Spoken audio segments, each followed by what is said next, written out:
So it was January 31st of 1990 when my mom crossed over to the other side. She had breast cancer, and I was pregnant with my oldest son. I got a call recently from this wonderful woman named Dolores, and we decided that we were going to do this segment together. So I'm dedicating this to my mom, who I still love very much, who's very important to me, Judith Elizabeth Mary Therese Fields Campana. I know that you're out there. I know you're watching me. So Mom, this one's for you, and I love you. Joining me now are Randy and Dolores. Welcome, ladies. How are you? Good, thanks. Good. Thank you for having us. So I woke up on what I'll say is my mom's happy birthday in heaven, right? And Dolores Facebooks me, and she says, hi. And what did you share with me, Dolores, that day? About having breast cancer, metastatic cancer. Metastatic breast cancer. Yes. And the one thing that you were so brave to share with me is that you wish that you could see your daughters get married. Yes. And I shared with you that was my mom's why. So I got married June 17th of 1989, and then at Christmas I told my mom I was pregnant, and by January 31st she wasn't able to stay with me much longer, right? So what we decided to do is we decided to think of all the wonderful things that you've been able to share with your children and all the celebrations that you have had, right? Yes. And just kind of acknowledge the fact that even though it's the most challenging diagnosis, I believe, for anyone, Dolores, that you're here and you're strong and that you were able to be here because it meant so much to me, right, Randy? Very that you much came so. today. So I love that you woke up, and I am honored by your presence. And I'm here to just support you and to tell you thank you and to just make this like a special moment for you.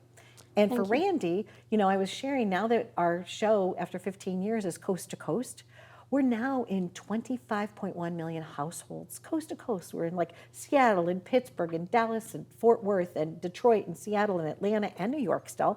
And I said, wow, I said, please come on and let's talk about this. Let's talk about the wonderful center that you have and the virtual learning that's happening. And let's celebrate what we can do every day in spite of cancer, right? This is kick that thing to the curb. So let's start with you, Dolores, and then we'll talk with you, Randy. So we're just gonna have a conversation amongst us girls, and of course, amongst our audience with you that we love, and please hang in there with us, because this, to me, is like, this is a big part of my why. So take it away, Miss Dolores. Okay, I gotcha. You're right here, girl. Got me? I gotcha. Okay. I gotcha. Somebody got me. Okay. I was diagnosed in 2007, and 5 years later, it metastasized to my lungs. I went through a horrible time during that 2009 until recently, when I met Randy and a group that Randy has. It's on Fridays. I'm urging a lot of people to join it because it's like a little family. You can talk to many people about metastatic cancer, but no one understands it. Unless you go through it, you don't understand it. And people in this group, you can say whatever you feel, do whatever you want, and everyone understands there, and they're all for you. Oh, they're all right there for you. And Brandy is great too. If you email her, you text her, she's going to get back to you, and she's going to help you through the day. It's kind of one day at a time in a way, right, Randy? With metastatic cancer, Yeah. for sure. Yeah. And we concentrate on the here and now, Yes. what you can do, and we can't worry about tomorrow because nobody knows what tomorrow is going to bring. So our goal at the Nancy Marks Cancer Wellness Center is for people to be able to live the most healthy, well life that they can, and today, and to go forward. I learned more about metastatic breast cancer, not so much when my mom had her diagnosis, but through a high school friend that had passed away. Her name was Vicki Noto. And Vicki Noto Gann called me on the phone one day, and she explained it to me. Because a lot of times people will come up to you and they'll be like, oh, you're gonna kick this, and it's gonna be better, and this is all gonna be great, and blah, blah, blah, blah, blah, right? And then Vicki shared with me how she felt when people would say those things to her. And I said, well, there just needs to be a little more awareness, understanding, and empathy for what it is that you're going through with that diagnosis, right? Totally. So that's the other reason I want you on the show, because it's important to understand it so that people, I don't think people want to be uncaring, Dolores. I think that they just need to understand, like, you know what I mean? Like, we need to kind of say, well, this is what it is. You know, it starts here and it went over here and it went there and it went there and it keeps going everywhere, right? So let's talk about, if you don't mind, share with us, what is metastatic breast cancer? in your understanding of it? I know you're not a doctor, but I'm just like, from you, for you. Well, it starts in one place, and then it'll go to another place. And then from there, it might go to another place. Luckily for me, it's only gone to my lungs so far. And I've been fighting this for 17 years.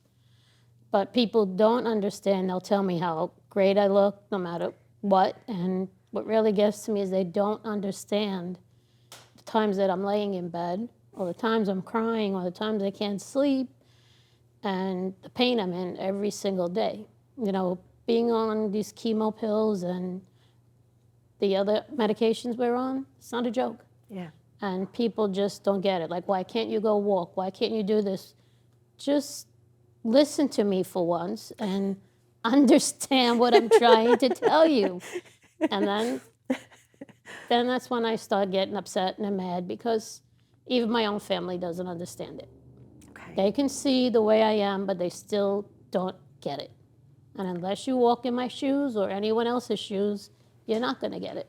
And that's why what you're offering in these support groups and these virtual groups are so vital. So vital. These are free programs that we provide to cancer survivors, to all cancer survivors. We have exercise classes, discussion groups, educational programs, so much. And many of the programs are virtual. And we do have people from across the country who come and visit with us and exercise with us. And our metastatic group in particular is virtual. We never know who's going to feel, you know, if they're going to feel well to come into the agency. So we have it every week. And as Dolores said, it's become a very close-knit group of people. And that's not to say that we haven't lost people from the group. And yet the people come back. So the resilience that they have is astounding. And their desire to be well and to be connected with each other is astounding. And where else are you going to go than to a place where other people understand exactly what you're saying? There's a thread that connects everybody, and they get it. And so they are able to really be vulnerable with each other and to be able to share. And we have men in our group. It's a metastatic group for anybody. We have men in the group along with women, and the supportive aspect of this is beautiful. So tell us about the programs that you have that are virtual so that it can be helpful to everybody. Absolutely. So we do have exercise classes that are taught by cancer exercise specialists. These are people who've gone above and beyond their regular classes to learn about the needs of cancer survivors. We have discussion groups online for both cancer survivors and their caregivers, separate, of course, but different topics and different groups of people. And then we have our monthly educational programming, and that consists of different professionals in the oncology world. It could be doctors, it could be dietitians, it could be people talking about post-traumatic growth with somebody that we just had recently. Okay. So that's the resilience that cancer survivors have and can learn. And so we have monthly programming, and that people are welcome to log on to, and everything that we do is for free. And we have short-term individual counseling, and I want to touch on that for a second because getting therapy is so difficult in our country. It's so expensive, and everything that we do is for free. It's amazing. And so we Just have amazing. Yeah, we have licensed clinicians who are working individually with these people. And it can be through Zoom, it could be through a phone, and it could be in person. Dolores, what is one takeaway that you would like the audience to know? Something that, just speak from your heart, because I'm right here for you. I'd like people to start understanding what we go through. Okay? That's one of the main goals, is because people don't understand. And I don't know if it's them being ignorant or just not wanting to or just being afraid to face it. Maybe my family's afraid to face what's going to happen eventually. But it's, you know, I've been through many groups and I've been to many therapists, and just wasn't the same as coming to Randy's group. And Randy sort of understands, even though she's been there through everything that we've been through too. So she sort of understands, and she hears us every week. So she understands what we're going through. And I think Randy? it would be a benefit that whoever's listening to this show to just log on even once and see what it's all about, because you'll be back. So, Randy, she said that you understand that what she's going through. Can you tell us about what she meant by that?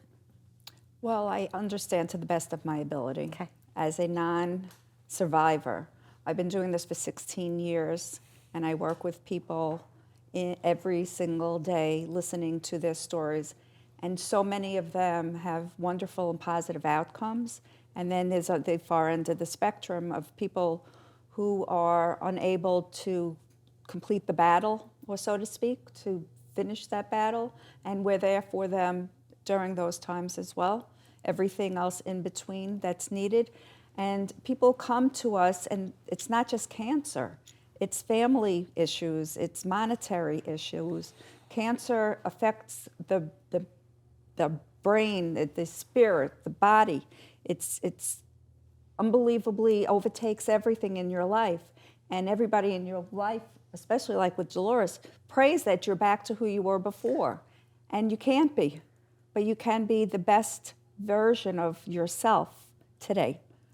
And that's the person that I see, the person that I've known for a very long time, maybe close to 15 years now, right? Yes. And I see you as Dolores, the Dolores that I've always known, right? No different. You know, you're a champion then, you're a champion now, right? And I want to tell you thank you, because I know that it took a lot of effort. Maybe getting dressed today, your skin hurt. Maybe it wasn't such a good morning for you, right? But this morning when I woke up, I was just hoping that today would be a good enough day so that you could both be here, because it wouldn't have been the same without you. The first time I spoke to you, you were amazing of what things you told me that I was like, couldn't believe that you knew these things. I really But- care about you. Yes. You know, I and I'm glad that there are places out there like yours and your organization. And I know that if there's somebody that wants to start something up in any community, coast to coast, that they could call you and you would help them. Absolutely, I'd be Thank happy you. to. Thank you very much for being here. Thank you. It's why I do the show. It used to be called Live It Up. It was based upon a song that my husband Tom wrote, Life is Only What You Make of It. And Tom passed away from colon cancer 20 years ago, almost to the day that we're recording this. So to my mom, to Tom, and to all of your loved ones, whether they're here or whether they're not here, let's just celebrate everyone. And it was lovely today to visit with Dolores and Randy, the champions for one another. Be well.